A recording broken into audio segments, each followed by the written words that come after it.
So today we're working with artificial overhead lighting, which is super flattering with these shadows from my glasses.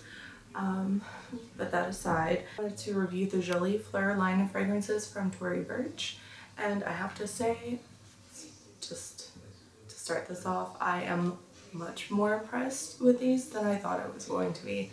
I like them so much more than I thought I was going to. So I just got a little sample set because honestly I was super skeptical on whether or not, or on how I would feel about them. They looked kind of interesting and I was like, because I've smelled the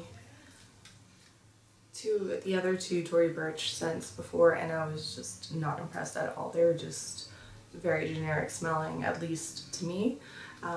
So I've got this cute little Matchbox looking kit, and the fragrance samples slide out here. It's so adorable. Onto the individual scents. First I wanted to talk about the rose scent, and this rose scent is super interesting. So obviously it's centered around rose and tea rose, and I get a lot of pink pepper in there, and there's some cashmere and amber and sandalwood, and it's a very dry sandalwood, not powdery at all. And that's what I like about this. It's not powdery, and there's something in here that almost smells like salty skin, like a very natural smell.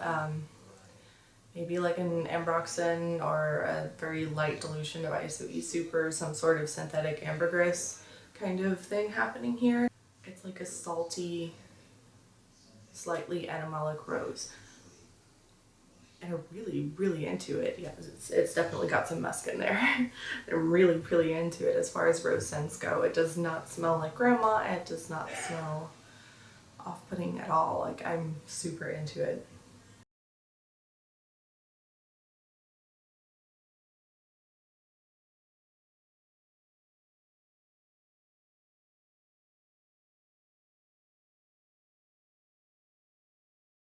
There's pink pepper. I'm getting some sweetness from my cassis.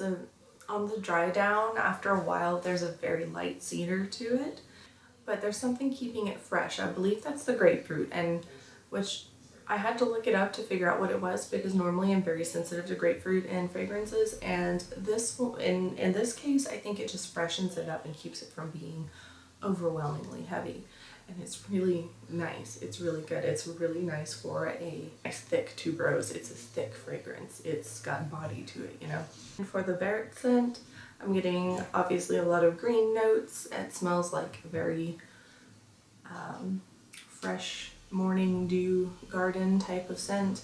I'm getting on a moderate amount of jasmine, nothing too heavy, some lily of the valley, maybe some violet leaf with the green notes, a little bit of sandalwood and musk on the dry down.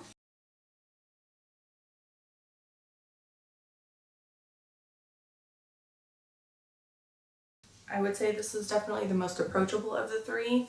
The Vert and the Bleu are the most, or would be the most approachable. The rose one, at least the way it's wearing on my skin, is a little weird and a little quirky, but I love it. It almost smells like a salty rose. It's just really nice. It's fantastic. So I am much more impressed with these than I thought I would be. I give these a big thumbs up. You should definitely check these out if you are interested in floral scents at all.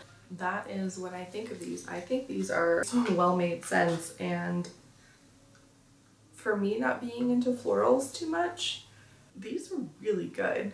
So definitely check them out if you're into floral, if you're into rose with any sort of twist to it, or a tuberose that's like nice and thick but it's not oppressively heavy, or a nice fresh green floral scent.